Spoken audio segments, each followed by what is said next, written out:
Welcome, everybody, to episode 52 of Generation Jihad. I'm Tom Joscelyn, and I'm joined, as always, by my colleague Bill Roggio. Bill. Hello, everyone. We are senior fellows at the Foundation for the Defense of Democracies, and we've been running FDD's Long War Journal for a long time now. And, of course, in this episode, we're going to have to discuss the Taliban's current offensive in Afghanistan. This is a very fluid situation. Basically anything we say in this podcast is open to modification because it could probably be changed by the time we publish this, or post this online. So this is a very fluid situation, as I said. But we've in the last several weeks we've seen quite a bit of activity, quite a bit of war fighting in Afghanistan. And I think let's kick off this episode, Bill. Let's start with you giving an overview of what the current war fighting looks like, what the current Taliban offensive is. And then we're gonna go into a whole discussion of how you've been tracking this for years. But Bill, why don't you just kick it off for our listeners about what's actually going on inside Afghanistan right now? Sure. So, Tom, the situation in Afghanistan, as you know, we discussed this quite a bit, is quite dark right now. The Taliban has been on the offensive. It hasn't announced its spring offensive as it normally does each year. It's just, and some people thought that was a good thing, right? And the fact that they didn't announce it, they just did it. But go ahead, sorry. Yeah, usually they name it. They'll name it after some big battle in the in Islamic Muslim history or something like that. But this year they just got straight down to the fighting. And what we've seen, what is really surprising, is the Taliban is really on the offensive in the northern Afghanistan. We've seen the Taliban rampage through multiple provinces. They're taking control of district after district in provinces where I'm frankly a little bit shocked. The Taliban for instance, Kunduz, the capital of Kunduz city, the Taliban entered the city and there's fighting in there. All of the districts surrounding Kunduz, all the districts in the province are currently under Taliban control. They've made significant gains in Faryab, in Cigar, in Samagan. I could just go on in the provinces. So, and meanwhile, the Taliban has had significant success in the east. I'm watching districts go under in Paktia province. I believe 6 of them in the last 48 hours. We've watched the Taliban rampaging in western Afghanistan. Farah looks really bad right now. And in the south, the Taliban also is on the offensive. But the bulk of the districts that have switched hands with the Taliban, I would say somewhere around 2/3 of them, it's all occurred in the north. And this is really important, Tom, because the north is considered to be the power base of most of the Afghan politicians. This is where the Tajik and Uzbek and warlords are. It's where the Turkmen and the Hazara in northern and central Afghanistan. When the Northern Alliance controlled 10% of Afghanistan, they fully controlled the provinces of Panjshir, obviously. That was Massoud's home base. And Badakhshan province was fully under Northern Alliance control. And this was the actual headquarters of the Northern Alliance. Now Badakhshan province looks really bad. Most of its districts are contested, and I believe 3 or 4 under Taliban control. So, the question, so we have all this going on. What we're seeing on the battlefield right now, Afghan troops are surrendering. They're turning over military bases, military outposts, entire district centers. We're seeing the Taliban approach these districts using intermediaries. They could be tribal leaders. They could be influential Taliban members. They could be members of government. They're approaching the Afghan security forces and Afghan government officials and saying, look, we could either assault this and you could go down fighting, or we'll let you go. And one of the things that we're not seeing on the battlefield is the Taliban is not conducting mass executions. You would have thought after 20 years, really 40 plus years of war, but really 20 years against the Afghan government, there's a lot of bad blood built between both sides against individuals. And the only one where I saw a Taliban conduct an execution was in Cigar. They killed the head of the NDS and the police. The NDS, the National Directorate of Security. Think of that as the CIA and the FBI rolled up into one. The Taliban hate the NDS because these are the ones that target their leadership, that they go after the group, right? They did execute the local NDS chief after the base was overrun, but it could have been because they fought. They fought and didn't surrender. But look, I have a theory, and it's not really much of a theory. The Taliban's making a list; they're checking it twice, and they know who's been naughty to them. And these people, those on that list, are eventually going to get checked off that list one way or another. But right now, it's in the Taliban's interest for security forces to surrender. They're getting arms. I'm seeing them in possession of artillery pieces, lots of U.S. Humvees and Ford pickup trucks that were supplied by the U.S. to the Afghan military. Massive amounts of ammunition and arms are coming under Taliban control. And this is having a snowball effect because as the Taliban are taking a district, the district next door that was also possibly contested, the Taliban are now rolling up and they're saying, look, you guys see what happened over here? We let these guys go. We'll let you go as well. And we're seeing this time and time again. And I'm waking up every morning finding a little bit more and a little bit more of Afghanistan under control of the Taliban. Tom, as you said, by the time this is published, the situation's going to get a little bit worse. It's changing rapidly. The Taliban are on the advance, and I think they're in a situation where they're sort of having a catastrophic success.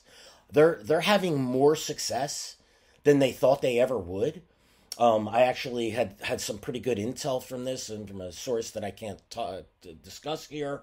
But they what they had indicated is that the Taliban, they're taking things faster than the military had actually planned on doing. So they're having a hard time keeping up with this. Now this can go against the Taliban. Because they could be overreaching their logistics chain, their supply lines, things of that nature. They have to secure these districts. That takes up manpower. And then on the flip side of it, you have the Afghan government forming what they're calling national uprising, or there's other names for it. Before we get to the uprisings, the other part of this stuff. So let's talk about how many districts do you think? So we're recording this on June 24th. And so since May 1st, I think is when you picked up the activity, really things started to swing. How many districts has the Taliban raided and taken, would you estimate, since May 1st? Yeah, Tom, since May 1st, I have counted. So the number at or about May 1st, is 73. That the Taliban control. So this is according. We're going to get into this in a second, but that's your estimate of the districts under Taliban control as versus contested or controlled by the Afghan government. We're going to get into those terms. We're going to get into those terms in a second because there's a whole methodology there we want to explore a little bit on the podcast. But so as a baseline, just as an estimate, you had estimated about 73 districts under Taliban's control as of May 1st. What is that number now? That's correct. What is that number now? Yeah, and to be clear, there's 407 districts. So at that point in time, that's about the Taliban controls about a sixth to a seventh of the districts there. Now the number is 142. So if you do a snapshot math, we're looking at 59 districts that the Taliban have taken. So they've almost doubled. They're approaching doubling the number of districts that they control just over the course of, we're at 7 weeks now. That's an astonishing number. So 69 then. 69 districts then that they... I'm sorry, 69. Right. Yes, my math is bad. You're correct. All right, so 69 districts you think have changed hands basically in that time since May 1st, and that's why it's a dire thing. Now, look, if I look around at other, just to put this in context, if I look at other reporting that's out there, I saw a UN official estimated as 50 or more. I've seen other assessments or reports of 60 or more. It's all in the ballpark. It's all, it's very difficult to get a precise figures for all of this. We're going to get into that in a second. But the point is that you're detecting a large number of districts have changed hands. Dozens of districts have changed hands in recent weeks. 69 is your estimate. And now, before we move on, we're recording this on June 24th. So obviously things can change, and how things change, whether if the Afghan government is able to make a push and regain some of these districts, that'd be great. We'll document that. If the Taliban makes further gains, you'll document that. Whatever the situation is, you'll document it. It's June 24th. This is what's happened since May 1st. Now, on June 23rd, General Mark Milley, who is the chairman of the Joint Chiefs of Staff, testified before House Armed Services Committee, and he seemingly downplayed the Taliban's offensive in Afghanistan. He claimed that basically, I think, let me look up the numbers here real quick. I think he said more than 30, I believe. Yeah, I think if you work out the math of what he said, that he basically had it as 30 districts had changed hands or the Taliban had taken over in recent weeks. That's still bad. That's still a horrible number, really. It's not a great situation. But he was trying to make the point that, well, they don't control any provincial capitals, and so therefore this is not really as big of a deal as being made out to be, as some are making out to be. However, as you and I have discussed many, many times, the point is that they're waiting for the full U.S. withdrawal, Western withdrawal from Afghanistan, to take the provincial capitals. They've already started to assault them. They're surrounding them. And a lot of these districts do facilitate that cause for their ultimate push into these more urbanized areas in Afghan terms. So, Milley's testimony to me, it sounded like he was trying to downplay the Taliban offensive when I think that actually the situation is worse than he lets on. Yeah, the U.S. military has consistently downplayed the what the Taliban controls in Afghanistan. We'll get into the nuts and bolts of that later in this podcast. But the Biden administration owns this. The U.S. military owns Afghanistan now. So it's in their interest that Afghanistan doesn't look like it's collapsing almost within weeks and within 2 months of actual announcing the withdrawal. So this is why you're seeing this. But look, the history of the U.S. military's portrayal of Afghanistan and what the Afghan government controls and what the Taliban controls, it's a pretty tawdry affair. Thomas, you and I have mentioned numerous times, they have consistently downplayed the Taliban's ties to Al Qaeda, et cetera, over time. Well, the chickens are coming home to roost now, and we're going to see who's right and who's wrong. And, look, I stand by my assessment. That number is 69. It could be 66, and it could be 72. It could be, this is a best case, or a best effort to try to track this using open source and other methods. And, Afghan press is in a lot of places reporting more than 60 right now.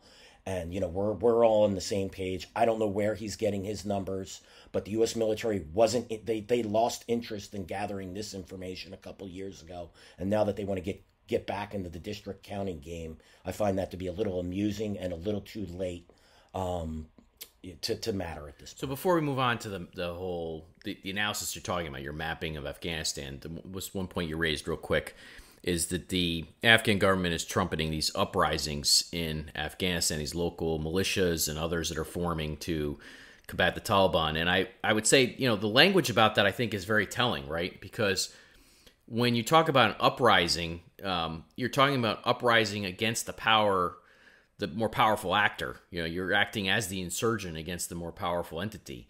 And to be in an uprising scenario against the Taliban tells you that the Taliban is powerful in these areas. Otherwise, why would you need an uprising? So their language on this, I think, is unintentionally telling. That basically they're talking about the Taliban.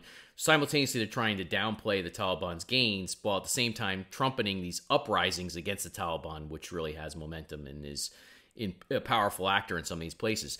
And it really flips the script. I mean, I was reminded when I saw this language from the Afghan government, I was reminded of, the language about the awakenings against what was then known as the Islamic State of Iraq, years ago now. And these local actors in Iraq that came to form these, their own militias and their own, combatant units to basically go to war against the jihadis. And in that case, the awakenings was very much in the same scenario. They were trying to fight an ascending jihadi cause. And so this is basically the same scenario you're seeing in these areas here in Afghanistan. I always don't want to strain these analogies or these comparisons too much, right? You don't want to make too much of it, but that was the language anyway of it, the way it was being portrayed, sort of.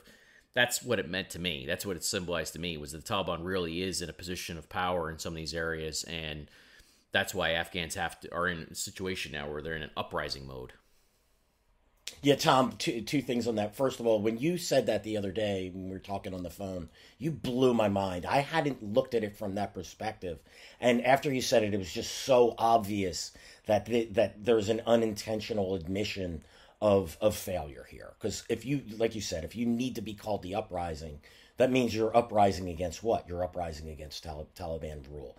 The difference, look, the awakenings, and they were also called concerned citizens when that was in Iraq. And there is a parallel here that was organized largely by the U.S. Although some people downplay that. Some people downplay the U.S. role in organizing the awakenings. Sure. You're right. But oh, no, they were, look, I embedded in Iraq multiple times. I actually was at the first meeting with a powerful tribal leader in Western Iraq in Al-Qaim. This was in my first embed in Iraq in 2005. I can attest to this. The U.S. military played the key role in establishing the awakenings in both Anbar province and around Baghdad and other Nineveh, Saladin. I could go on and on.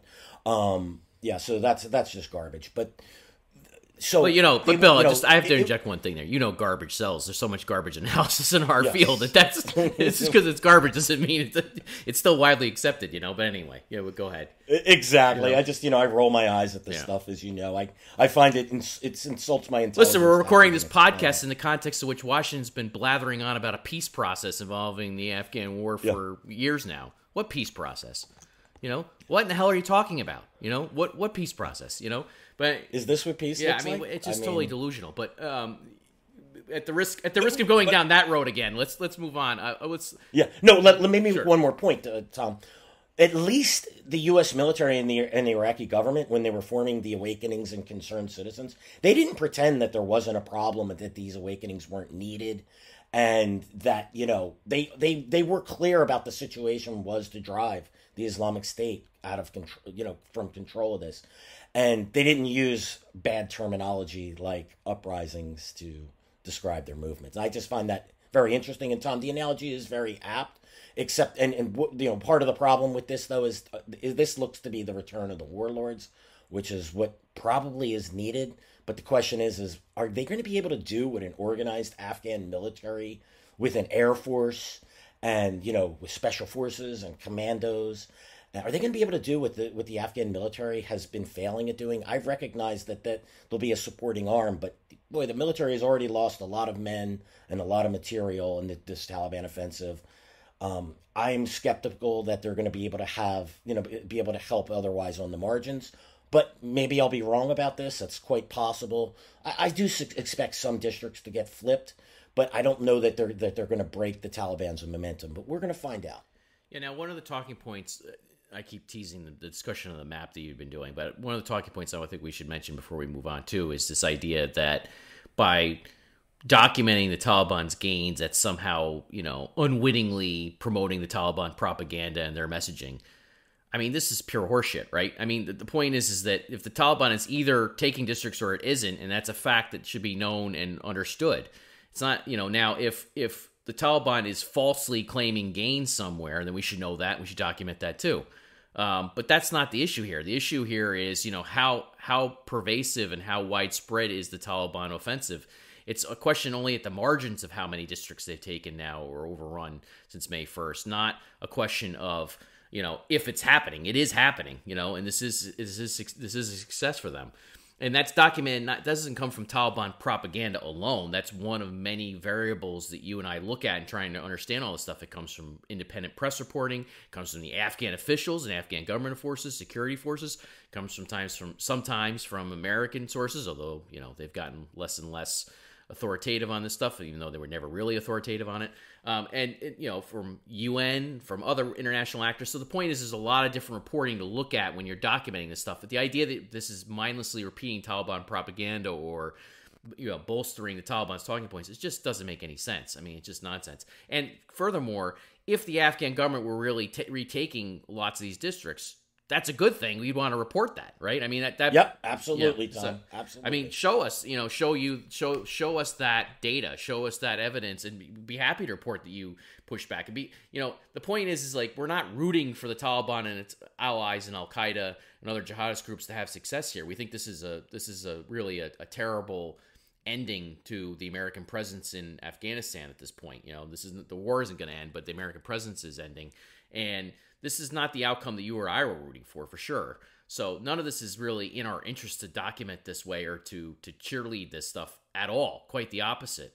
And yet, what you and I have found is that there are a lot of American officials and Afghan officials who are really putting their head in the sand. They're pretending like this isn't happening, or they're trying to downplay it. And that's a bigger problem than any supposed win for the Taliban propagandists, right? If you don't know what you're fighting and what war you're in and what you're doing, that's a much bigger problem than, some tweets or some social media nonsense, right? Yeah, that's right, Tom. It's an anti-intellectual and anti-free press argument. I am putting information out there, so that people can understand the situation, not to promote Taliban propaganda or anything like that. Anyone that knows you and me knows that that's absurd. I mean, if we had control of this war, things would be much, much different. Well, actually, the funny thing about that is you and I are the more honest and critical of the Taliban than most of the field. Most of the field has been invested in various versions of Taliban apologias. You and I have, this is not something that we're rooting for. Hell. Yeah, and if anything, this map over the years should have been the canary in the coal mine. What I was trying to explain. Stop right there. Let's go into the map. Let's talk about the map here. All right, so let's teasing any further. So look. So the main product you're talking about here is you do this map, which breaks down at a district level. I think at 407 districts across Afghanistan. And several years ago now, almost a decade ago now, better part of a decade ago anyway. I think about 2014 or so. You started formalizing this and creating a map that said, okay, here's where the Afghan government controls districts. Here are districts that are contested. That means that they're up for grabs between the two. And then here are those that are controlled by the Taliban. Why don't you talk a little bit about the etymology of this and how this evolved over time, Bill, and what the original thinking was in terms of trying to put together this map? It's a really difficult process, right? And these definitions of what's controlled by the Afghan government, what's contested, and what the Taliban controls, these are all difficult. They're not gimmies. They're not easy things to discern, really, in trying to put this all together. Why don't you give us a little bit of a rundown of how this started, how you started doing this? Sure. And so the origins of this actually go back much further than I initially thought when we were. Yeah, you did this notes for 2014, your notes you sent to me, but I thought it was like 2008 or 2000. Yeah, so somewhere around there is the first time I remember you doing something like this. So that error when I said 2014 is on you, but go ahead. So. Yeah, no. That's it's interesting. It popped in my head. You start thinking about this, and I got to tell you, Tom, we've been in this game for so long that time has sort of lost meaning. I forget that I did something in 2007, 2008. It's over. It's almost, we're talking 14, 13, 12 years ago. So one of the first mapping projects I actually did was in northwestern Pakistan, where I was documenting what the Taliban, when the movement of the Taliban in Pakistan was taking control of what they would call tribal areas, and they have I forget what they call them, but they're administrative units in northwestern Pakistan. And so I did that. That was interesting. You watched the Taliban gaining control. Then in Afghanistan, prior to the surge, we were seeing the Taliban. This was, again, in 2008, I believe I started doing this. The Taliban was taking over Helmand and Kandahar province. And so I got the idea, hey, let's start seeing what the Taliban is doing in Helmand and Kandahar. That was the real big focus of the Taliban's offensive. And I was able to color shade in a map and show it's controlled and contested. So, and let me take a second to just the definition of control and contested, right? And there's a lot of subjectivity in here. I recognize this. But I consider a controlled district where the Taliban either occupies the administrative center or is dictating what is happening in the district. So sometimes what we'll see is the Taliban will let the government pretend that it controls a district when it's really controlling the schools. It's taxing. It's making women wear the burqa. It's running mines and trade and things like that. So there's different levels, but controlling a district center is the easy one. Finding this other stuff, it's a little harder. So anyway, moving forward, so that was interesting. We did that with the surge. The surge did clear out the Taliban out of Helmand and Kandahar, but it didn't fully clear them out. They went underground. Again, we're talking about an insurgency. So when you're talking about the surge, you're talking about the surge in forces ordered by President Obama in December 2009. That lasted throughout 2010 and into 2011, and then under the mantra of bringing a responsible end to the wars in Iraq and Afghanistan, the surge came to an end.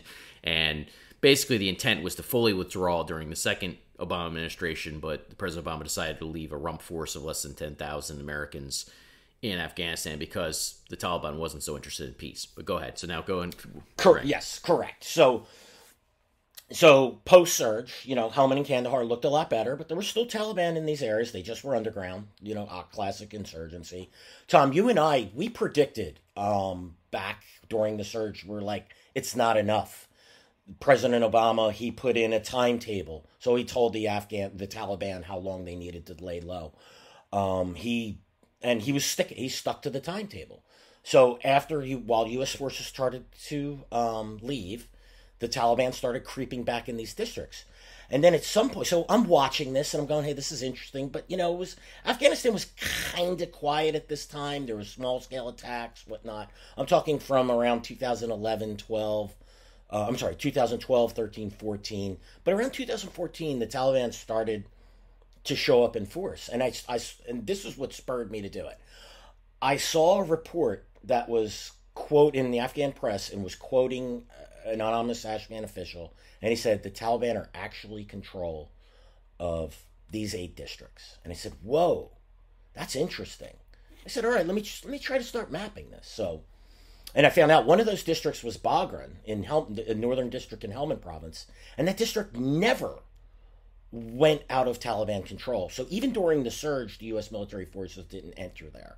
So this really piqued my attention. I said, hey, let's try and figure out what the Taliban's doing. So I got together a Google map. I found an overlay of Afghanistan's districts. This is one of my biggest frustrations in the map. That's an older version. It only has 398 or 399 of the 407 districts because the Afghan government does this funky stuff where they subdivide districts because the president is the person who actually appoints district leaders, believe it or not. It's not something given to the provincial governors. There's no elections, so it's often a way to get influence, get his influence in there. So there's I believe 9 districts that aren't on this current map. By the way, some people scoff at this, but I work with cartographers we're currently working with National Geographic on a product, NBC News, New York Times.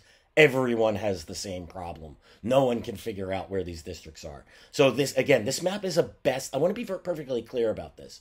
The map is a best effort to provide a picture of Afghanistan. And again, we could take a district and say it's controlled, move it to contested to controlled, contested to Afghan government controlled. That's fine.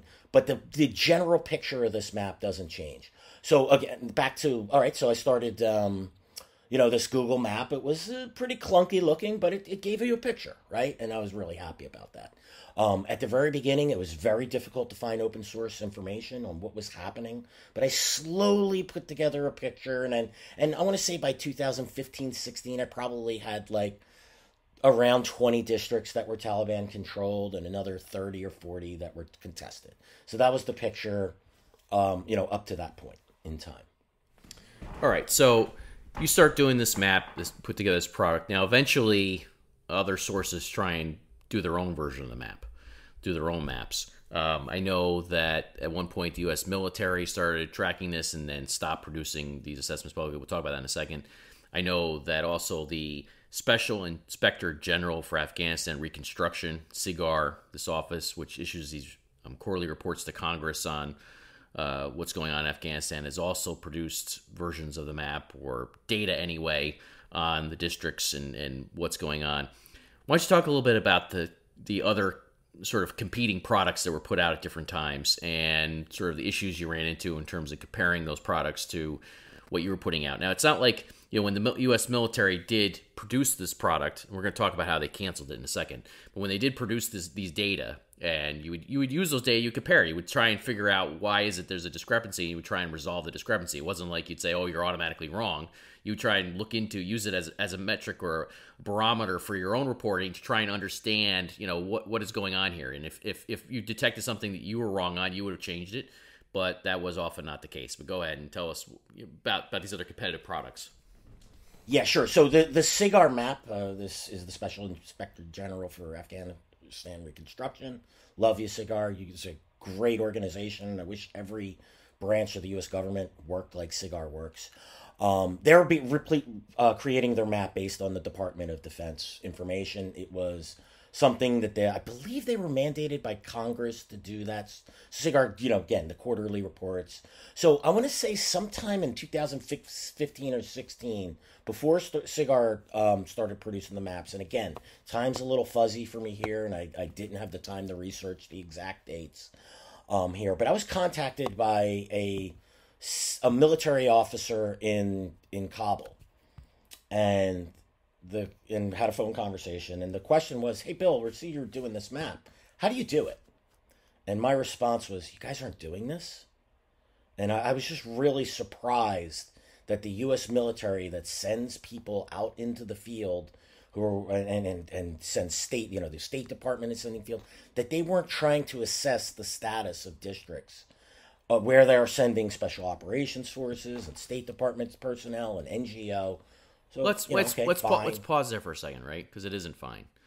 This is part of the failures of this war, right? Hundreds of billions of dollars spent on this effort, right? All these resources and blood and treasure.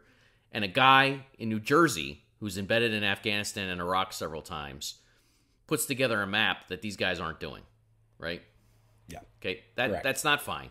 Yeah. That's a problem. Okay. Yeah, no. When I said fine, I meant okay. I'll help them. Right. Yeah, right. I'll give them, tell them how I'm working. Again, it's open source, press reports. The Taliban don't lie about this that's stuff. no slight on the guy who reached out to you, right? Because No, he was absolutely seeking information. not. It's an indictment, though, of the broader system here, of right? Of the system, bureaucracy, yes, of resolute support of the Department of Defense, right? Yeah, so I explained how it was done, and so I want to say within 6 months after this conversation, Cigar started producing a map. And they're getting the information from the Resolute Support, U.S. military, all the same thing, really. U.S. military runs Resolute Support. It's NATO. Resolute Support's NATO's command in Afghanistan, but the U.S. military is the backbone of that. So they start releasing the reports, and I'm like, wow, this is really interesting.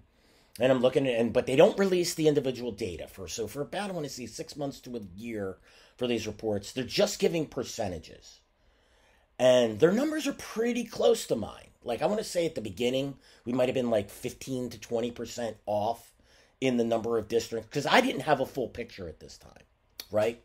So, but we were pretty close. Now, there's a difference in the way that they rated districts. I use controlled for government or Taliban and contested. My theory is something isn't half pregnant. Either the government controls it, it's contested, or the Taliban controls it, right? The U.S. military used 5 levels of assessment. They would say government controlled, government influenced, contested, Taliban influenced, and Taliban controlled. That changes at a different point in time. We'll talk about that later, because it's part of this. And by the way, just to inject a single point there, I mean, you and I have discussed this. You don't even have to get into all these different layers. If you wanted to simplify your map and simplify your life, and actually and get around some of the supposed criticisms of this endeavor, all you'd have to say is, look, these are areas that are not secure by the Afghan government, and just leave it at that, right? You don't even, because you get into a whole game of, is this really controlled versus contested, and it just becomes murky. And they actually added other layers of uncertainty to this whole thing by trying to put in these different layers of explanation or definitions to which, in terms of it's influenced by the government or influenced by the Taliban. This makes it more difficult even to try and come up with the definitions and adhere to it and track it. But the whole exercise, you could simplify it and just say, look, here's what we know is controlled by the government. Here's what isn't controlled by the government. If you wanted to make it a simple map, you have those two things, and that would tell the story right there. But you're trying to give another layer on top of that. Yeah, but go ahead. Sorry. Yeah. Yeah, no, Tom, it's fine. It's the absolute right point. I kind of, I chuckle when I see these criticisms. I want to say, you want me to make the map the way you want me to make it. And, look, this is what I did. And, feel free, but, and being perfectly clear that it's actually an imperfect product. But it's a best effort, and that's what I'm very clear about and want to be clear. Now, when I started seeing the U.S. government with the reason I explained the assessment levels is, I knew right away when they released this. And again, I didn't have the background data. I just had numbers. So they would say the government, controls, whatever percentage, this is influence, this is.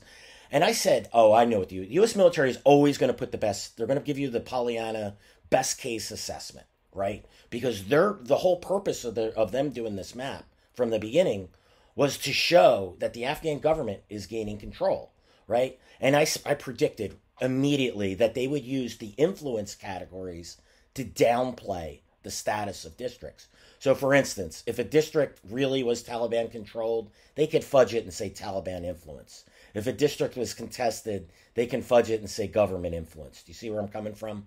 So they would sort of downgrade certain estimates. And then this is how I knew that, then a couple of months, then Cigar's releasing the information, again, just statistics, not the raw data. But one time they released information on Kunduz and Helmand. And those are the two easiest provinces to track because that is in the reporting.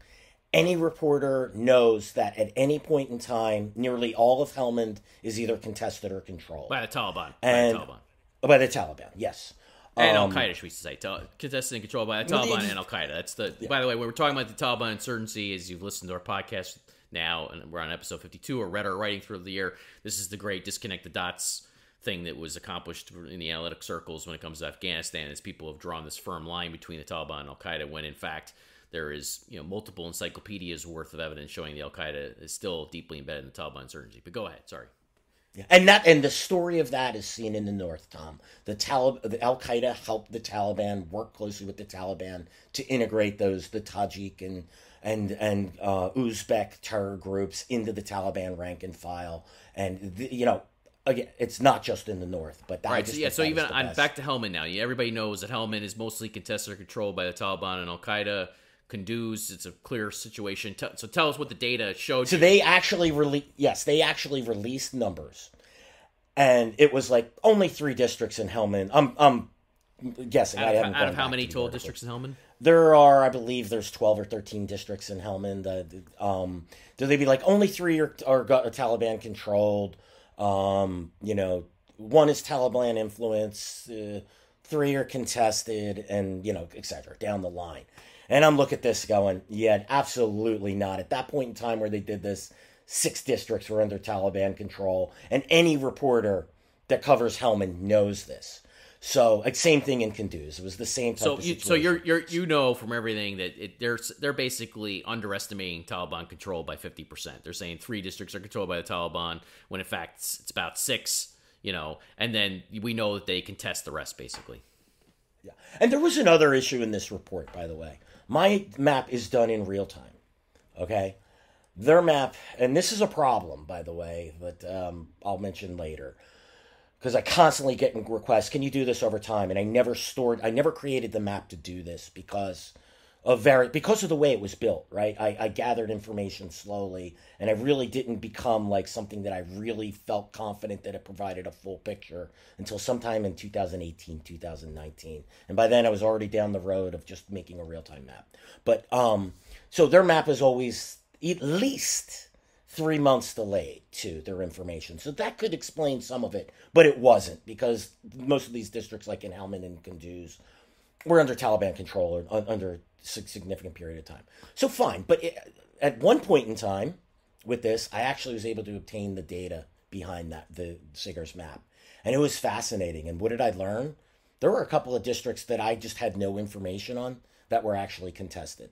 And probably a handful of them that I didn't know were Taliban controlled. Because here's a really interesting part about all of this. You often don't hear about Taliban control until they overrun a district. But once they have a district, it's often they put a tight grip on it. And you don't get much news out of it. So you don't hear a lot of things unless it starts creeping up in press reports. So that but back to getting that information behind the DoD map. That was really interesting, and I felt at that point in time, we were talking apples and apples at that point in time. Yes, my estimates were always a little bit higher, but I stand by those assessments. I know, they're like, again, some of these districts were just clearly Taliban controlled. Some of these are contested. And again, I still maintain, you're not half pregnant. Government influence and Taliban influence really isn't something, it's really nothing. I mean, it means that, to me, those are contested districts. All right, so sometime around, as you mentioned, 2018, 2019, you kind of got a better way of doing this, right? And you got some help. There was somebody at FTD. She came on and helped you figure out a better way of putting this together, because you always were struggling with different mapping software. I should interject one quick point here, which is that I had run-ins with mapping software many years ago in a different career, and found it so maddening that I swore it off forevermore. I just didn't want to have anything to do with it. Now, this was a long time ago. I'm sure it's gotten better since then, but boy, it was frustrating to try and produce a map of anything. I had a hard time producing a map of the local highway, let alone, country half a globe away. But in 2018, 2019, you came up with a better system. You came upon a better way of doing this. Why don't you explain that a little bit? Yeah, sure. And in 2000, at some point in 2018, Alexandra Gutowski, who now works at the National Security Council, she offered to help. She's really good with data, and she used a product called Tableau. And it's a lot more interactive. Alexandra first helped us with mapping out the drone strikes in Pakistan and in Yemen and in Somalia and in Libya. In the areas outside of the conflict zones is what the U.S. government called them at that time. And then, I said, hey, I got this map of Afghanistan. It was the Tableau, just a superior product, not Google Maps. I mean, it did the job for me, but we can get a lot more detail. You could hover over a district and you could see the information that's behind it. And so, yeah, we miss Zan. Come back, Zan. We could use your help. It was fantastic. And I think it took this map to the next level, and it also gave me the information. It gave me the ability to hit a button and get this map published in real time, which was, I used to have to wait, and now I can just get that.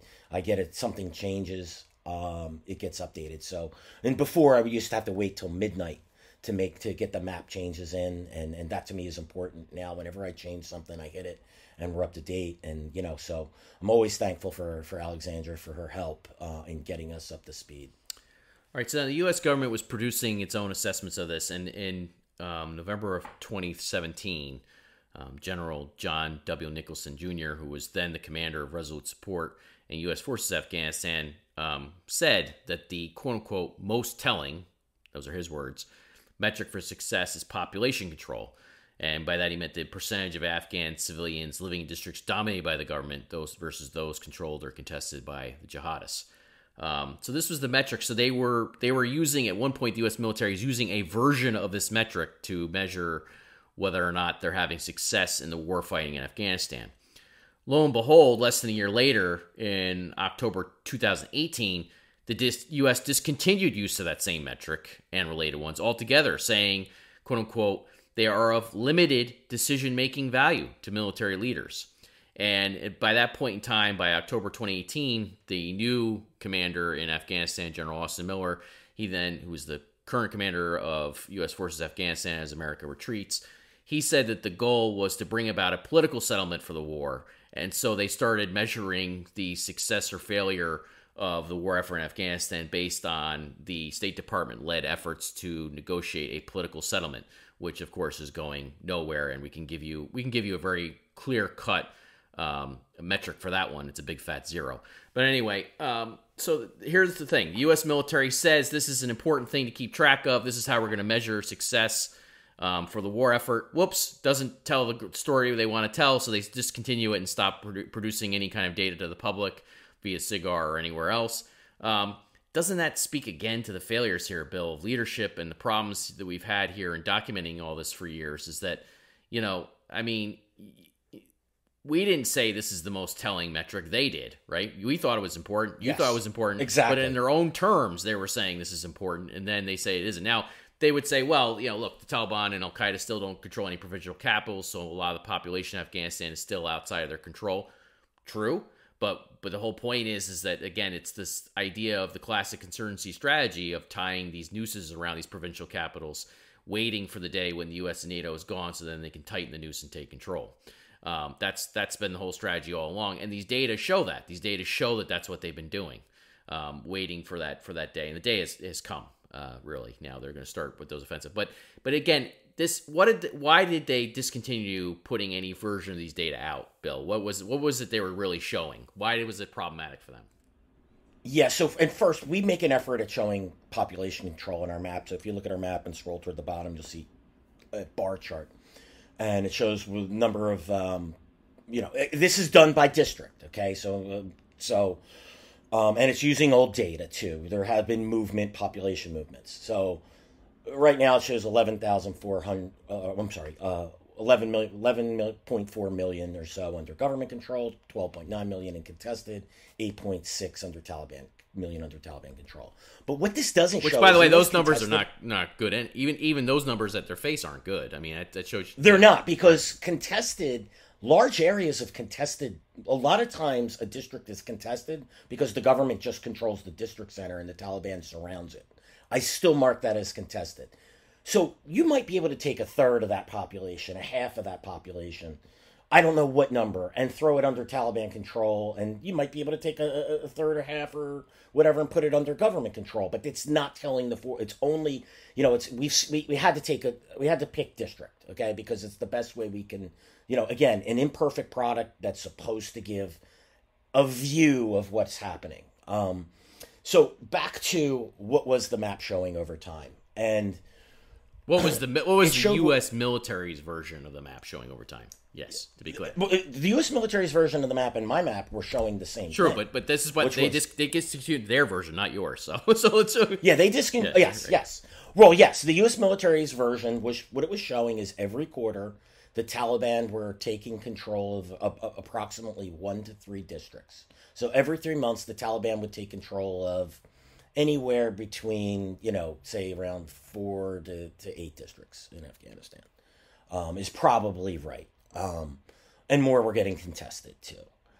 And over time, not much, right, at that quarter, but over time, it started to show that the Afghan military was not effective in stopping it, a slow but steady Taliban advance.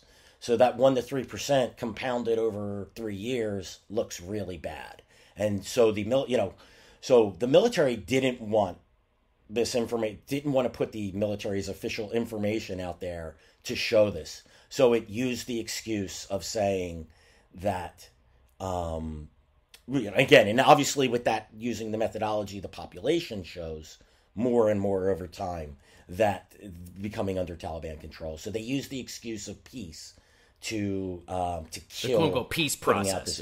Yes. Not peace itself, but actually this process that was supposed to lead to peace, and of course it hasn't, it isn't, and it won't. But go ahead.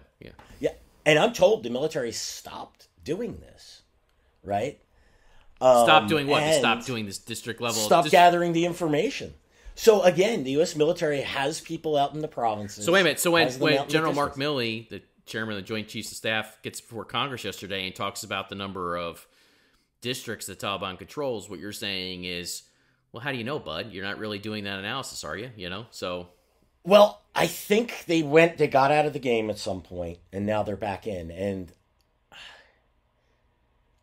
I was just contacted by someone today at NATO headquarters asking about my map. Okay. But NATO, let's get back to this now. NATO said this doesn't matter. This is of limited decision-making value. That's what they said in October of 2018. That's what we heard from Resolute Support and U.S. Forces Afghanistan. Now they're saying, we want to look at these data.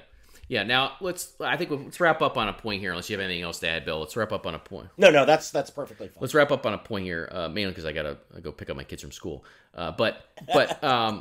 So the point to wrap up here is that we know that there are Afghan officials, there are U.S. officials who don't like your map, who don't like that you do this. Oh, yes. And the reason is because they don't like the picture it shows, right?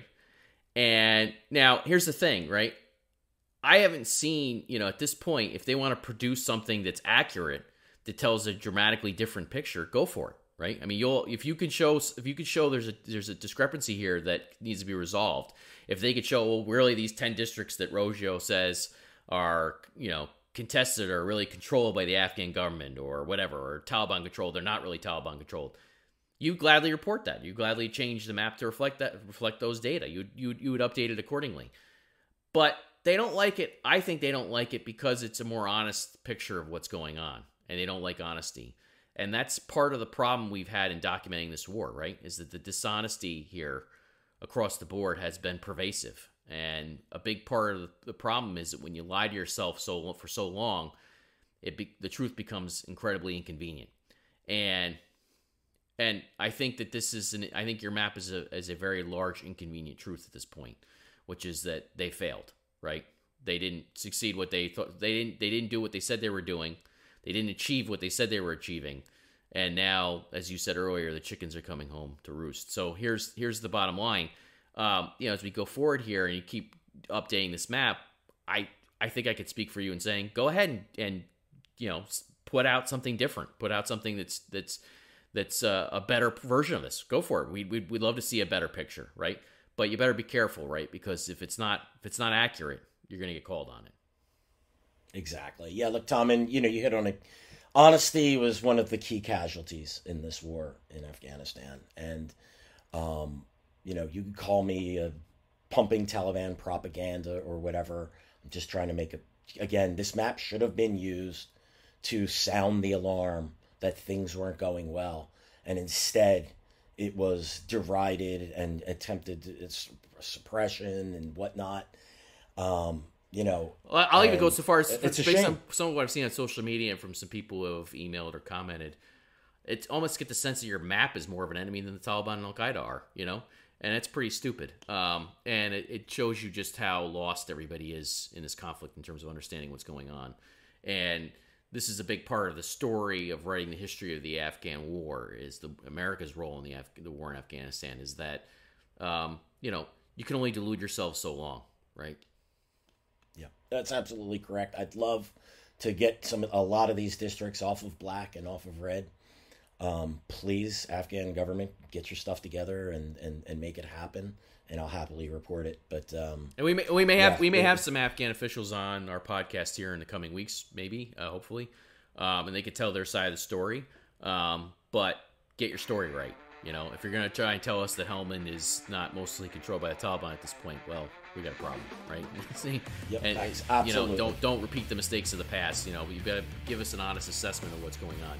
And hopefully, of all those districts that have fallen to the Taliban in recent weeks, hopefully the Afghan government has its own surge, and is able to retake a good number of them. I very much doubt that will be the case, but hopefully it will happen. I don't know if you have anything else to add, Bill. That's all. Thanks, everyone. Well, thank you to our listeners for tuning in again to this episode of Generation Jihad. Please do subscribe to the show. As a reminder, you can find us on Apple Podcasts, Spotify, YouTube, or anywhere else you listen to your podcasts. I actually don't check still at this point podcasts on any of those, but I hope you do. And if you are on any of those, if they have a rating system, if you could throw us a strong rating, I guess that helps the algorithm and drive traffic. I don't know how any of this works, so I'm just kind of talking based on what people have told me. And we will see you again soon.